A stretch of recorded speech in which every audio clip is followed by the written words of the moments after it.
Test, test, test. Yes. Test, test, test.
Hi, welcome to the Truth Be Told with myself, T Baby, on KUAW Radio.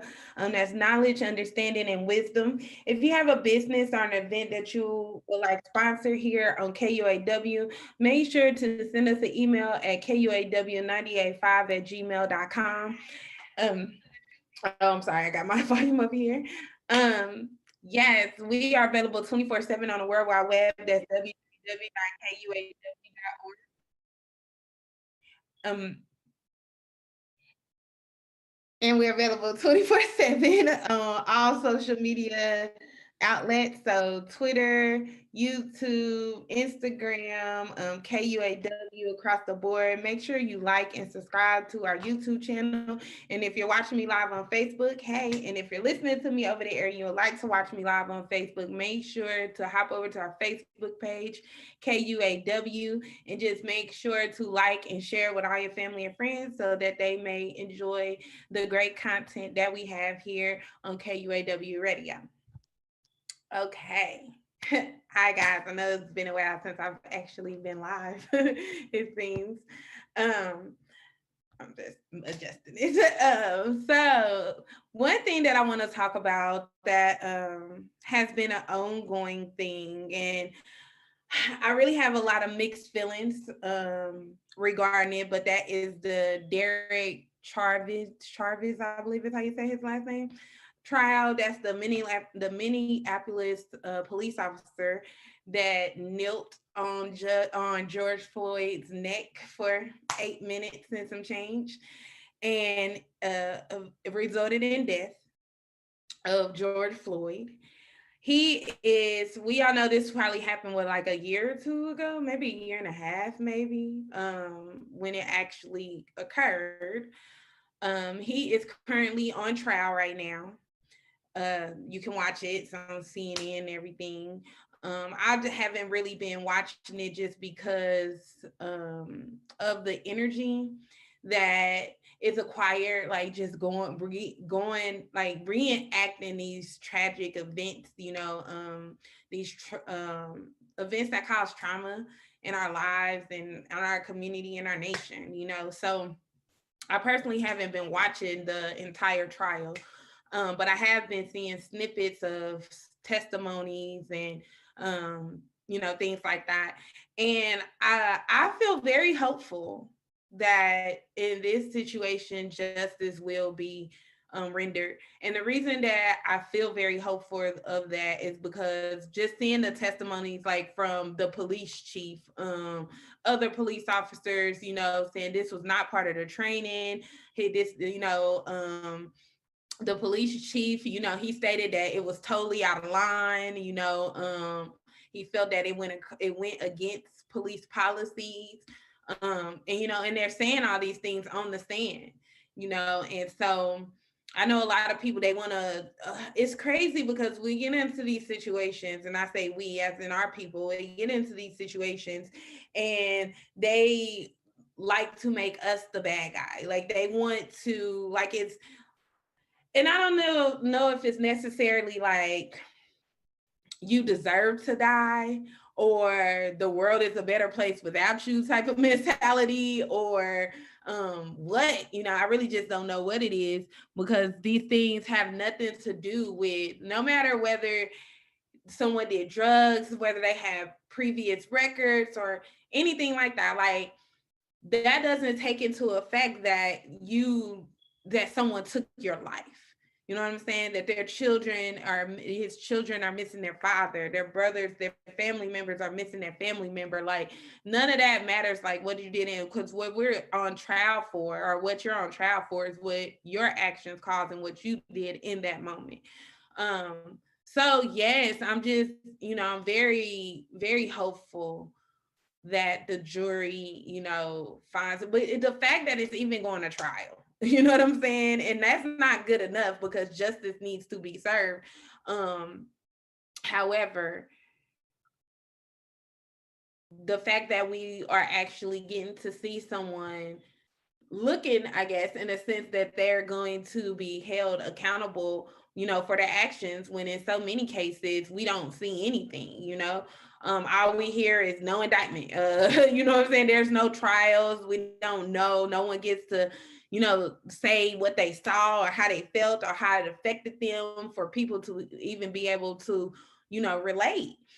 And what's crazy is that I really hope that we can get to the place, and I know I speak a lot, Asiatic, Europeans, and everything like this, because there's a difference in humans, you know what I'm saying, in individuals and everything like that, just like there's a difference amongst, other species of animals. Like, so, and I don't necessarily feel like speaking on those differences or educating ourselves on those differences somehow separate us or make us a racist, or, like however people want to claim it these days. I don't feel like that's done, but we do have to get into the point of where, as a nation of people, or just as people in general, we are seeing other people as just humans. You know what I'm saying? Like just another human being, and treating them accordingly, or treating them fairly, or treating them on the frequency of love. You know what I'm saying? Just being just in our actions. And really, really taking accountability for the choices that we choose to make in moments. You know, I feel like there's a lot of things that we do. Well, I'll get to that. I'll get to that later. I definitely will get to that in a little bit. But I want to talk about so with that, yes, I'm excited about that. I keep you guys posted on what happens and everything with it surrounding it. So hopefully, like I said, we have a good outcome. Now, another thing that's been going on right now is Paul Pierce. So Paul Pierce, and this actually just happened yesterday. Um, Paul Pierce was released from ESPN because over the weekend, Paul Pierce went live on his social media with a video, and he's smoking a joint or a blunt in the video, smoking marijuana in the video. He had some strippers, entertainers there. They were clothed, as like swimsuits, how, whatever. In the video.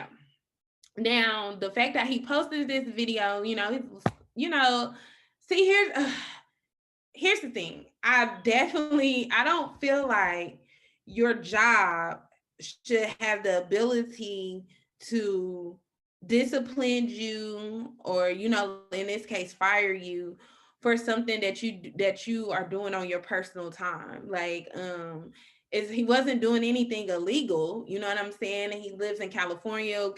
Weed is legal in California, recreational use. um the girls and things, the women and things they weren't there against their will. You know what I'm saying? So it's like, how can you judge someone about what they do on their personal time, and then now they lose their job behind it, you know? And I don't think that's fair. I think that these jobs get too entangled into the lives of their employees, as far as trying to, like, is in a sense like it's trying to control, like it's trying to control their what they can and cannot do on a level that shouldn't be controlled. And it's just heartbreaking for people to think that they actually have that much power. What they do, they act kind of like holding your livelihood in their hands, just by how you choose, what you choose to do on the weekend. So I'm just sending out some positive vibes for Paul Pierce. He seems fine about it. You know what I'm saying? Like, he might have been tired of the job anyway, or something like that. Because once people get tired of something, just like in relationships, I feel like I'm glowing.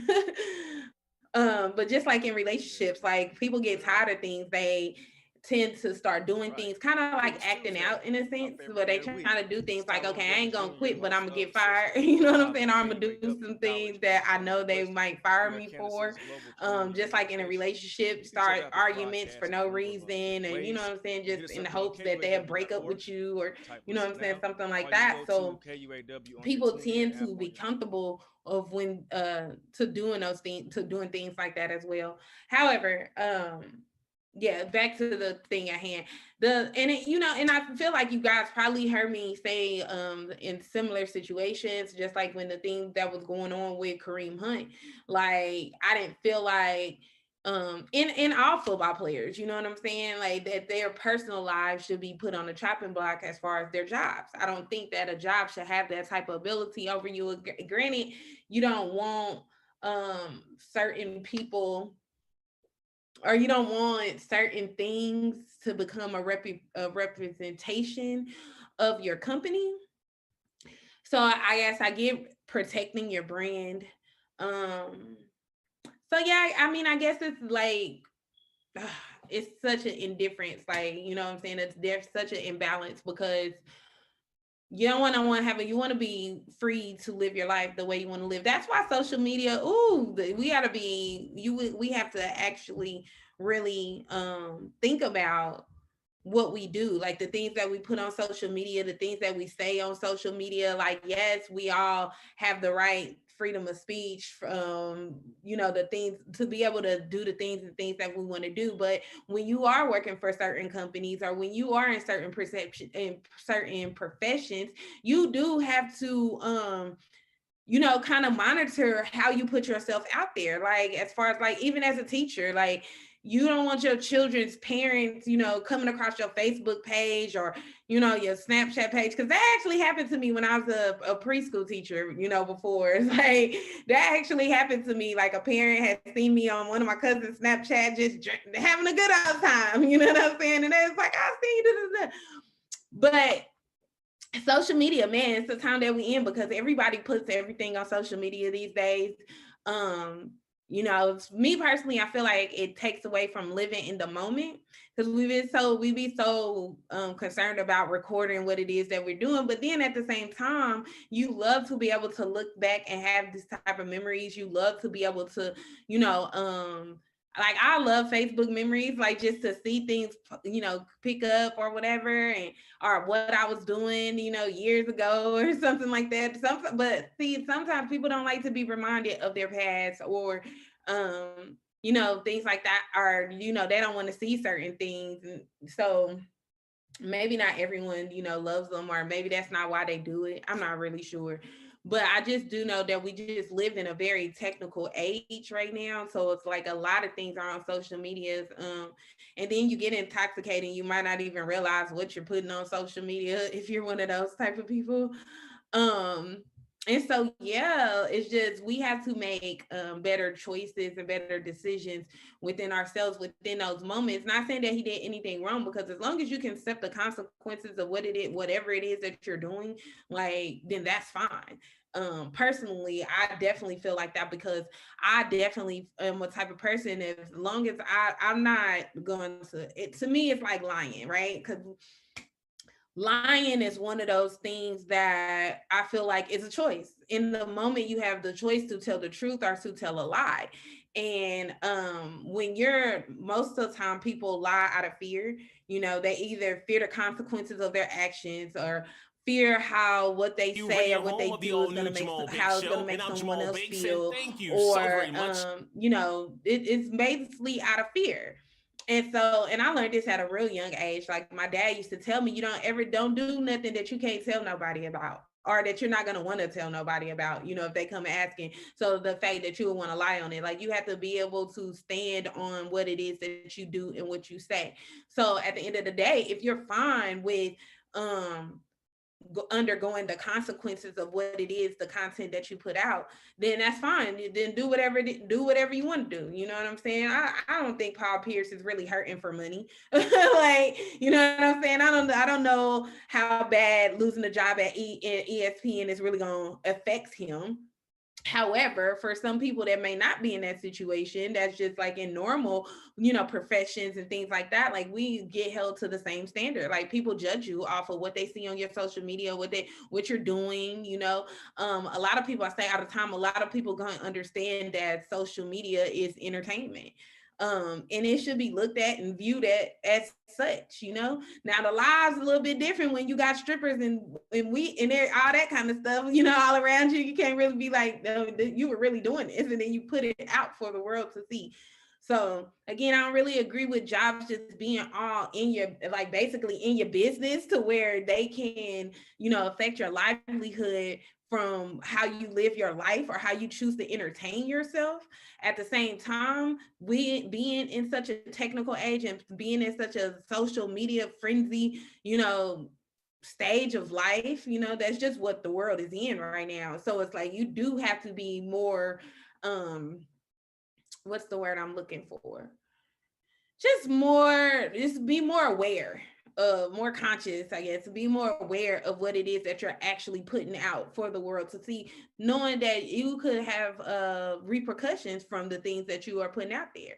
But again, if you're fine with the repercussions, do what it is that you do. You know what I'm saying? But if losing your job will hurt you, you might want to think about what you're doing. You might want to think a little bit before you act, but and then again, like I said, live in the moment. We get so caught up. I remember seeing these memes, and there was this guy was talking about like his girlfriend's like, I can't even eat my food because she want to take a picture and want a video and all this other kind of stuff.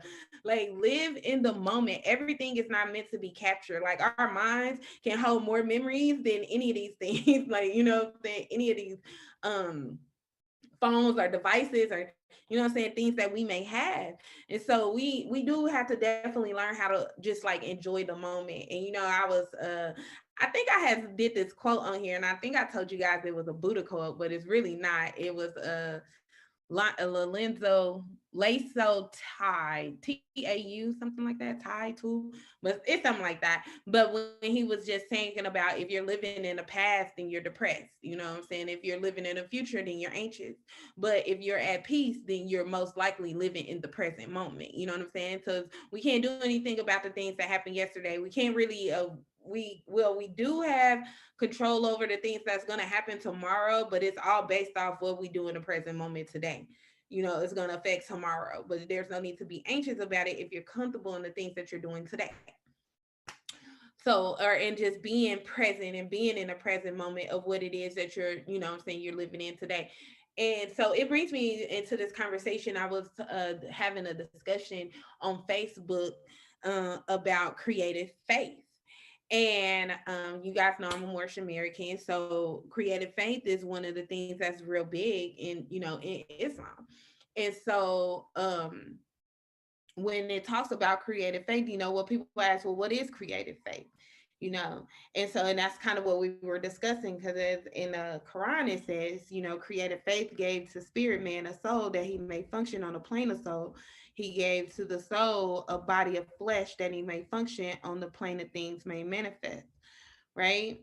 And so then you think about these things of so then you have to go deeper into how you use these things. Like, what is your soul? You know what I'm saying? Like, how and then of course we know what the body is, we know what the vehicle is, but how do these things differentiate? How are you using them to the best of your ability to be godlike, Christ-like, however you want to say it, to be divine, to be love made manifest, like to just basically be a good person, and be able to enjoy life, like enjoy the things that are on the plane of manifest, because a lot of people go through this life struggling. You get a lot of people that are depressed, you get a lot of people that contemplate suicide, you get a lot of people that just don't enjoy life. It's always seeming hard. There's always, if it ain't one thing, it's another. It's always some type of hurdle to jump over. You got to learn how to deal with so many different things: grief, hurt, heartbreak. Like, so much things go into living, like literally living, and people don't, and a lot of people don't enjoy that. I personally feel like the knowledge of this is knowledge, understanding, and wisdom, right? So, but the knowledge of creative faith, the knowledge of your ability to just knowing yourself, what your body is capable of, what your soul is capable of, like knowing that knowledge helps navigate the plane of manifest. See, the thing I look at it as, and I think I might have told you guys this a long time ago, but I'm gonna tell you again. it's like water. I look at like our body, our soul, our spirit, like water. So, and the reason that I say that is because water, you have three stages of water. You have the gas stage, which is vapor, which is it's not contained in any space, and it feels whatever, it feels space, like it's uncontainable. Then you have the solid form, which is, or no, then you have the water form, the liquid form. So then, liquid, so um vapor condense turns into liquid, you know what I'm saying? And then you get the water stage. And while liquid basically it fills space, it flows freely, you know what I'm saying? But it's also contained by whatever. If you put it into a container, it is contained by whatever space it is filling in that moment, And then you got ice, which is the solid form, the hard form, you know what I'm saying? And so, and it's gonna make sense to y'all in a minute, right? So now if you go back up, right? So, or okay, so let's just go from liquid to solid, so to ice. Now, the liquid, the water is still present in the ice form. You know what I'm saying? Like without it, there would be no ice. You know what I'm saying? So it's still present. However, you cannot see it. You cannot, you know what I'm saying? It's water because it's water, but it's the physical form of it. So it's still present. But if you go back to the liquid stage, so we still got this water, we still got the vapor. The vapor is still present in this liquid stage, but ice is no longer there. You know what I'm saying? It's no longer there. The physical hold of, you know what I'm saying, mode of ice is not there, right? Same thing on the vapor. On the vapor stage, it's condensed, so the water is still there, but the form is not seen. So the vapor is still contained in the water. It's still contained in the water is still contained in ice. You know what I'm saying? But as you go back up, it doesn't work the same way, right? Now, let me tell you why I say this is the same thing when it comes to us as humans. So you got the spirit, you got the soul, and then you got your body, which you got, you know what I'm saying, your physical form. That's your ice stage. You know what I'm saying? Your body, this is your ice stage. Your soul is your water stage. You know what I'm saying? Our soul is housed in our minds. Our soul is housed, is contained in this body. You know what I'm saying? Right now, it's contained in this body. And then your spirit, which is oneness with God. You know what I'm saying? When you like transition, everything like that. I can't tell you what that stage feel like or look like, but I know it's there. I have faith that it's there. Okay. But yeah, so like that's just like my easiest way to explain it to people, or that I try to explain it to people, especially when we're talking about it. But everything has its own purpose, and it's the same thing when it comes to humans. So when it says creative faith gave us a body that we may function on a plane of on a plane of things may manifest, right? Your soul couldn't just be ramming in the things of plain manifest. You're not going to be able to type on a computer. You're not going to be able to answer phone. You're not going to be able to, eat, taste, smell, all these things that you do, senses to your body. You know what I'm saying? Eat, taste, smell, hear, all these, see, you know what I'm saying? All those type of things like that or whatever. You couldn't do that. And the soul couldn't do it without the body. You know what I'm saying? Because that is the plane of manifest, the things that we can physically see, touch, make, eat, drink, like those are that is the plane of manifest. You know what I'm saying? This earth is the plane of manifest, things that we can physically knock on, this desk, this computer, like this camera, like, you know what I'm saying? It's all part of the things may manifest, all part of the plane of manifest. But then you also have a soul plane. The soul plane is a little bit more tricky because people don't really teach you about the soul plane. We're not really taught about the soul plane and how to really use the soul plane. Well, I mean, I'm saying we, but I'm really talking about y'all. Not just saying, but I'm saying just most people in general. You know what I'm saying? Like, yeah, just most people in general, because when you certain different people have certain knowledge, and then not, because knowledge is infinite, so all depends on the studying that you do. It all depends on what you feed your brain, like what you feed yourself. So you can't never really just go thinking that, we know everything or anything like that. Just always know that there's probably something out there that you don't know. Right? But however, so it says thinking, willing, understanding, reasoning, these call these not the soul, but these actions, right? So it's the actions of the soul. When we think about the mind, I said the mind houses the soul, and this is very relevant, and this is very real, because just think about a person that's brain dead. Their body is still here. You know what I'm saying? Their soul is not in there. There's no thinking, there's no understanding, there's no reasoning, there's no, what I'm saying? There's nothing. They're all they are is in a vegetative state. Their body is still there. But the soul has been left, right? Because it's housed in the mind. And it's where we control our thoughts. And so when I think about creative faith, I think about the power of choice. Everything that we go through in our life has to do with a choice that we have made, whether you want to accept that or take accountability for that. But it is, you know what I'm saying, the things that and now granted, things happen around us, you know what I'm saying, that affect us, but we all have the choice of how we react or how we respond to it. So like I said, it's every moment is a choice. So if you really think about, I read the spiritual seven spiritual laws of success, right? If you guys haven't seen it, I was gonna say I probably could try to show you because it's right here, but it talks about thinking how many choices do you think you make a day?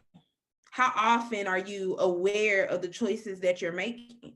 You know what I'm saying? Like how aware of you thinking of, this is a choice. Or are you just on autopilot? Because a lot of people move off of autopilot. And it's kind of sometimes it's very hindering when you just move off of autopilot and you're having no control of your life. You know what I'm saying? Like you're not having a control over anything that's going on. So to be just on autopilot it's I don't even know what to call it, but it's not somewhere you should want to be. Like I want to be fully aware of the choices that I'm making. So because if my life is not going the way that I want my life to go, I know that I have the ability, creative faith gave me the ability to make this choice, to change my thoughts, to decide what am I going to think, decide what am I going to do. If I don't want high blood pressure, I can decide what am I going to eat today. How many times I'm going to eat today. If I want to lose weight, if I don't like the way my body looks, like all these type of things, like we literally have choices, and the choices that we make literally affect all these type of things and affect our life in a sense of where it's going. And how it's going. Now, don't get me wrong, there's always going to be obstacles. I tell people all the time, if there's no obstacles, you dead. You know what I'm saying? Like point blank period. Because you have to be challenged. The moment that you decide that you want to change something about your life, the universe going to start throwing all the tests at you. If you decide that, I remember when okay, I'm a woman, right? You know what I'm saying? I'm an Asiatic woman. I got locks now, but I used to get perms, right? And so on the day, I might not ever scratch my head. You know what I'm saying? But on the day I decide that that I'm gonna perm my hair, for some reason my head just itch.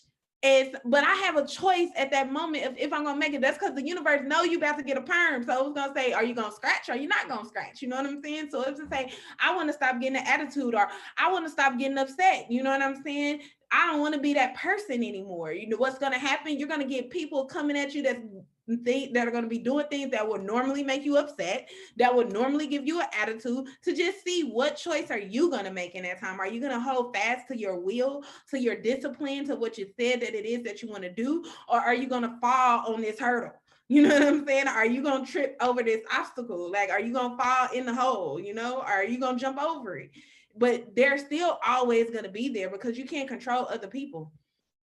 You cannot control other people, and trust and believe, like I said, it's a test. Life is a test. When we think about schools and things like that, it's like they say when you're in school, you study, you learn a lesson, you know what I'm saying, you study, then you take the test. In life, you take the test, and then based on how you do, you gonna learn and then have to retake it and study and all this other kind of stuff or whatever, depending on all the type of different tests that can come at you. I gotta take a break. I'm over my break time. I'm just running my mouth. So I have to take a break real fast, but I ask that you guys just bear with me. Let us get our sponsorships out the way. And yeah, I'll be right back in about 90 seconds. Take this time to like, share, make a comment or two in the video, share it to your friends and friends so they'll come in and tap in for the second half. I'll be right back.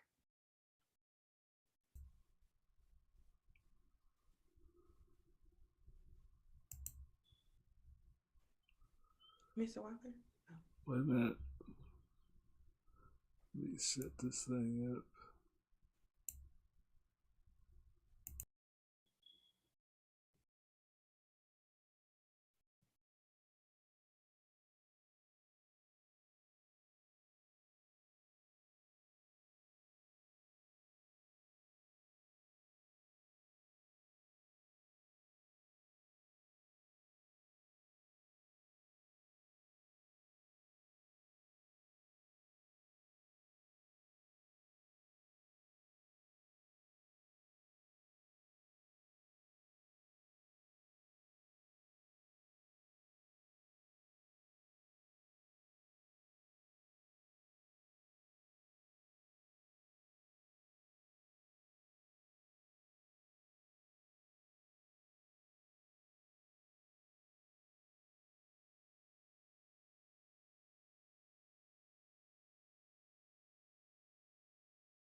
Yep. Everybody saying they can't. Okay, can y'all hear me now? Let's see. Okay, so let's just start that all the way over. Uh, sorry that you guys couldn't hear me. Are you sure I'm there now? 'Cause I don't see no title. Everybody, okay. Maybe it's just behind. Sorry, y'all. Y'all gotta let us get this together. Y'all know, it's just a little technical, technicalities. All right, so let's start this all the way over. Appreciate you guys. Okay, appreciate you guys bearing with me for a while. We took our break again, letting our sponsorships get out the way, letting us pay the bills. Again, if you have an event or a business that you would like to sponsor here on KUAW, make sure to send us an email at kuaw985 at gmail.com. Again, this is The Truth Be Told. We're live every Tuesday at 6 p.m. So yes, again, appreciate you guys for joining me. So a good conversation the first half of the show. I definitely appreciate everyone tapping in and watching and everything with me. Again, just wanted to touch on those topics a little bit. Normally, I normally do like kind of like a relationship type themed around something in my second half, but I'm not gonna do that today because I've seen something that's been heavy on my mind ever since I seen it. Thank you, Mr. Walker, for letting me know. And sis, I see you. Hey sis. But thank you. So okay, interracial adoption and fostering. The reason I want to talk about this is because like you have a lot of celebrities that have interracial adoptions, and they you see a lot of things like their sons being dressed in like dresses and all kind of stuff like that. That's mainly really what you see. It's like kind of like the emasculation of like our young boys in a sense, especially when it comes to like those people, and then with girls, their hair. Like to me that's the main thing, is their hair. Like it's crazy. And then so yeah, but the reason that I wanted to talk about this is because I was overhearing a conversation, and because I know this girl, I have a coworker, and she recently was, we was all excited, she was going through her classes and everything to become a foster parent, and she was really excited about this and everything like that. Well, she finally got placed, with children and everything. She got placed with 3 Asiatic children, all under the age of 3, like 2, 1, and months, right? So, but I was just overhearing her talking, and she was frustrated, saying how bad and out of control they were, and how she has never experienced anything like that, when it came to children. And yeah, it was intense. Like it was really intense. Like me personally, I felt like we needed to have a conversation so I can help her understand her children more, or be like better parenting to her children, because I do feel like it's a difference. And you guys let me know what you think in the comments. Do you feel like it should be a difference? I know like earlier I was saying that we're humans and we have to see each other as humans and treat each other as humans and things like that. But however, there are significant differences, you know what I'm saying, between us. There are significant differences. They talk about, even when you think about discipline, they talk about how Europeans go more of a timeout rate. They kind of let their children talk to them any kind of way. Like y'all didn't see the videos. I know I ain't the only one. Like, you know what I'm saying? Kind of throw fits. Like sometimes it seems like they really have no discipline. But and then I'm just imagining like someone that is like frustrated. Now, see, here's the crazy thing, and this is where people be saying I sound racist. So I'm sorry if y'all say that.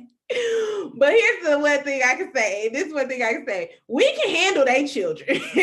I'm gonna let you know that right now.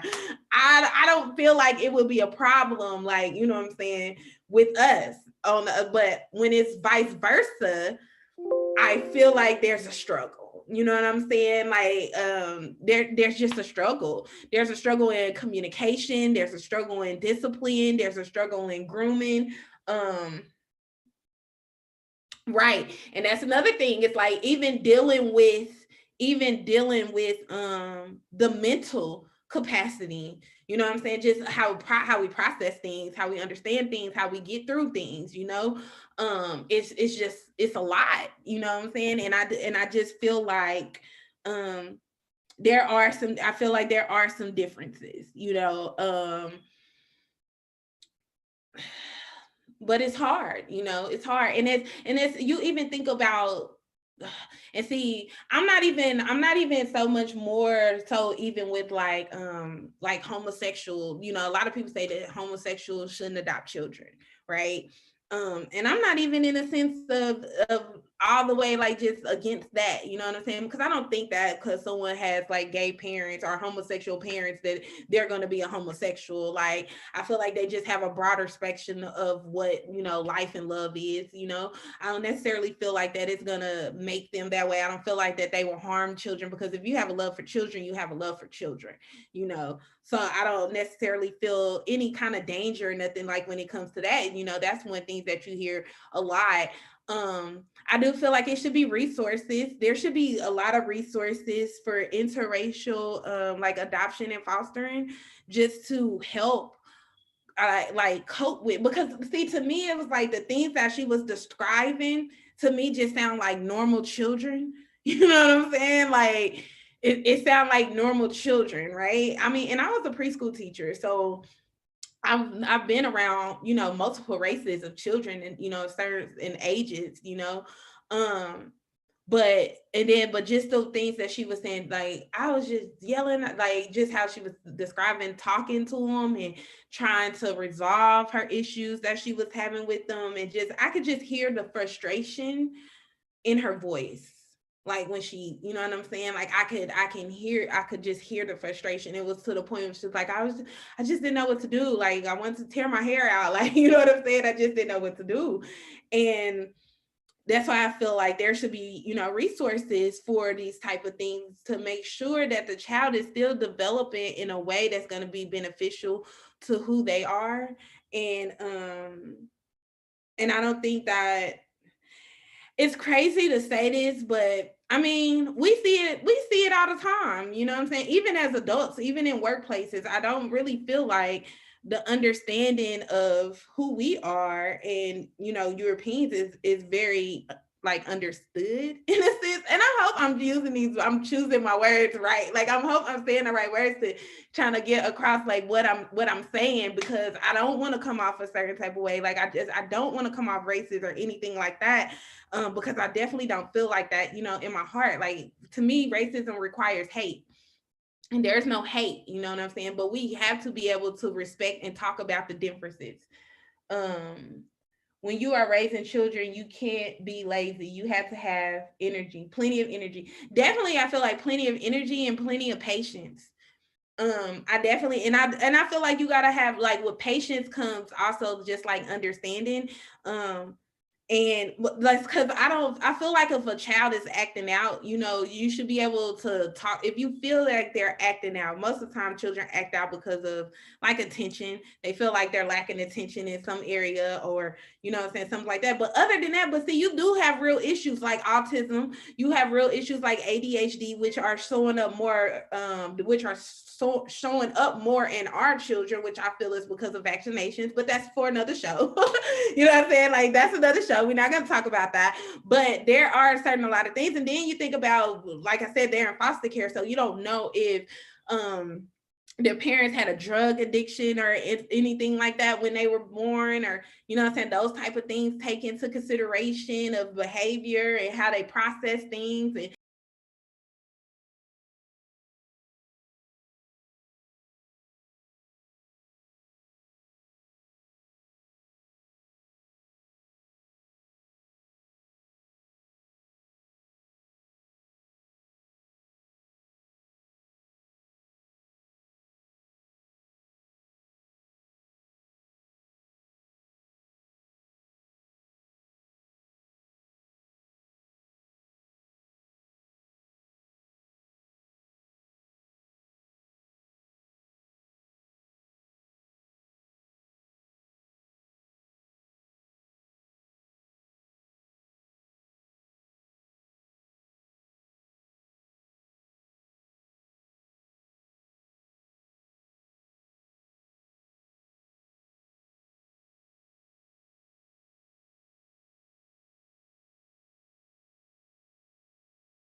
Okay, so yep, sorry. Okay. Goodness gracious. I'm sorry, guys. Sorry. We had a crash, then the sound went off again and everything like that. So we getting it together. So I apologize. But again, I don't, like I was saying that I feel like it will be more that if I was saying, like, with these children, that if they had someone of their own nationality, in a sense, in my mind. Oh, well, this is what I was saying. This is the disclaimer. I know this is the truth be told, but this whole segment, I'm just letting y'all know, has been my opinion. This is just something that I was thinking about, and how I feel. I don't think there's any statistics on it, because at the end of the day, if a child is in foster care or needed for adoption, whoever is willing and capable of doing it and helping that child have a steady home, I'm all for it. You know what I'm saying? I'm just saying that there should be resources, because there are differences, and we should be aware of these differences and recognize these differences and provide resources to be able to help people move through these. I feel like if they had someone that was more relatable to what it is that they were going through, how they were feeling, like, what I'm saying, things like that, then it would be easier to guide them into the way of where it is not trauma, where it's not childhood trauma, like locked in childhood trauma. You know what I'm saying? I think they will be able to help them cope with what it is that they're going through, or being more patient with them. You know what I'm saying? Because I feel like words are powerful too. I don't even like for people to call children bad. Like, what I'm saying, to their face. Like, I don't feel like those are the type of things that you should say, what I'm saying, to your children. I feel like you should speak in empowering words and positive affirmations, what I'm saying, to your children. And so I just felt, and like I said, I don't know, because I don't know how to say it without sounding like, I'm not saying like this just shouldn't happen. I'm just saying I feel like it would just be a better situation if it was kind of like that. I know everything is not neat and dry, cut and dry. You know what I'm saying? Like how it is, or anything like that. Like, so it's always exceptions. You got people that learn, everyone is probably capable of learning how to handle certain situations, or being a little bit more patient, but when someone is clearly frustrated, like, to the point where she made the comment of, I started to call the people and ask them if I could send them back. You know what I'm saying? Like, uh, it's sad. You know what I'm saying? It gets real sad, because do we have enough of our people that's even trying to get into the fostering system, or even trying to adopt children? You know what I'm saying? Are we too busy having them, putting them in a system? You know what I'm saying? That's a whole nother conversation. It's like, is it even enough of us going around that can help, like, the load, the supply and demand of, before you can even say anything like that? So maybe just like a resource center or some type of resources would be like just better than obviously just saying like no interracial fostering, or or what I'm saying, or adoption, or anything like that. But I definitely do think it causes some childhood traumas that you are eventually gonna have to heal from. um Probably like a lot of some acceptance, maybe some self-doubt, like some self-endearing that you would have to put more into. Yeah, I mean, I definitely feel like it's some abandonment. Like, if you're not properly nurtured through the things that you're going through, then you grow up into an adult that has all these childhood traumas that you have to deal with, and that you have to try to heal. So I definitely just send a prayer for anyone that's doing it. Again, if I praise anyone that's willing to take a child into your home and raise them, and whether that's adoption or whether that's fostering. I just feel like it takes a strong individual to do things like that, a very loving individual to do things like that. Um, yeah, I just wanted to talk about that. I know it's about time for me to get out of here. But yeah, so I just wanted to talk about that, because it was on my mind, and I kind of wanted to see how you guys, felt about it, and how you thought about it. So leave a comment on this video, or if you go back and rewatch it, leave a comment. If you watch it on YouTube, just leave a comment. I go back and read it because I just really like to know how people really think and how their mind goes. But that is my time. I'm gonna leave you guys with the Holy Covenant Asiatic Nation. Ye are the children of one father, provided for by his care, and the breast of one mother has given ye suck. Let the bonds of affection, therefore, unite thee with thy brothers, that peace and happiness may dwell in our Father's house. And when you separate in the world, remember the relation that bindeth you to love and unity, and prefer not a stranger before thy own blood. If thy brothers in adversity, assist him. If thy sisters in trouble, forsake her not. So shall the fortunes of thy Father contribute to the support of his whole race, and his care be continued to you all in your love to each other. Peace.